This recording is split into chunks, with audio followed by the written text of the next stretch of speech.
Hello everyone, today I'm going to show you a small technique how you can push your deer more efficiently, how you reduce the risk of the deer going back to their starting or spawning position to a minimum, which is by utilizing the follow button when pushing deer. So this technique has been spreading around throughout a few YouTube channels and their chats in the previous couple of days. So I decided to show you guys how to do it the correct way. And people also were wondering is that actually viable, does that make sense or not.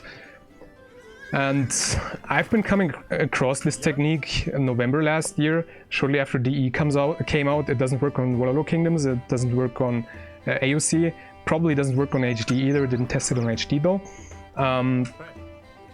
While I was trying to come up with a couple new build orders for Mongolia, where you started with 2 deer patches, especially in matchups where the fast castle was fairly certain to happen, or where the human feudal boom was fairly certain to happen.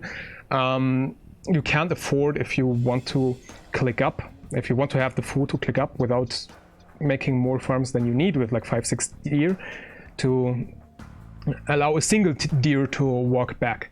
And also on water maps it's quite useful if you are done with pushing your deer as early as possible, if you push like 2-3 deer, to ensure you can comfortably click up on 19 villagers, that you can also threaten an enemy villager, for instance, building the dock, or later on building the next docks or a waller, or pick off low HP villagers, or to pick up some land play, whatever. Scouting information is key in this game. So let's first start with the conventional way, with the traditional way of pushing deer, which is just to click behind them. Ideally, if you have a little bit more time to spare on your scout and a little less eco to do, you can already, before the deer started to run, position your cursor like 2 tiles in front of your scout into the direction where you expect the deer to run, and then release it as soon as it starts to run, to save as much time as you can with that technique. Now the problem with it is even still that sometimes if the deer is running into an unpredictable direction, which doesn't happen all that rarely, you still have to react to your eyes detecting that direction of movement of the deer. So to cut even that reaction time, you do it a different way, which I'm going to show you now. You need a fairly convenient hotkey for follow if you want to use it frequently. Damn it, I'm not sure which deer I actually started to push where.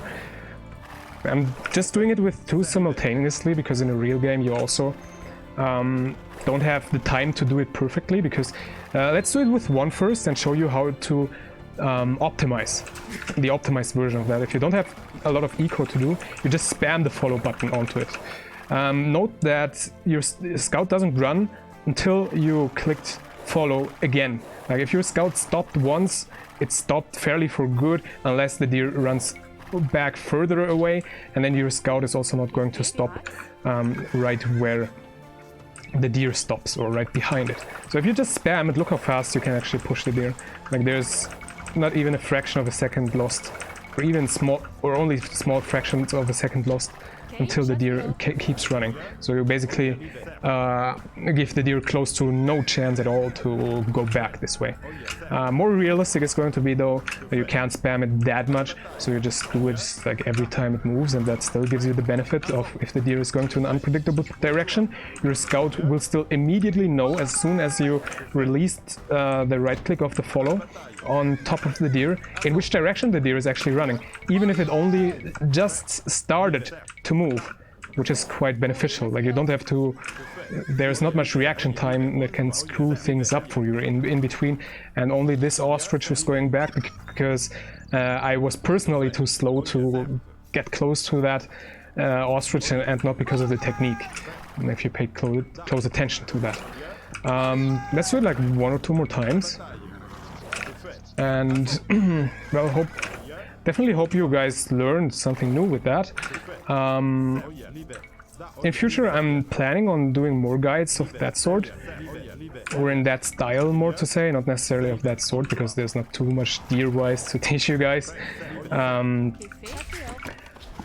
I'm also planning on streaming most of the Hidden Cup main event games, which are going to be at the next weekend. I think it's the 20th to the 22nd of March 2020. So be sure to stop by for that. And my approach is going to be different than everything I've seen so far by Hidden Cup casters, which is a more analytical, gameplay focused approach. I didn't like too much when the focus was all the time who is this player, while the real beauty, in my opinion, of Hidden Cup is that the decision making of the players is not influenced by who their opponents is. So the only things, or at least in the first couple games before they get an idea who the opponent might be, the only things influencing their decision making are map and civilization, and there are more things, maybe personal skills, but that's it. And how better to learn superior decision making as when seeing top experts doing decision making just based on those things, because very often, especially on not top-notch level, you don't know the opponent you're going to play against. So, well, generally, hope you enjoyed this video here, teaching you how to follow. If teaching you how to follow doesn't deserve a follow, not sure what else does. Yeah, also, any type of support is greatly appreciated. If it's a subscription or just sticking around is also quite helpful already. Yeah, so thanks a lot for watching. Have a good one.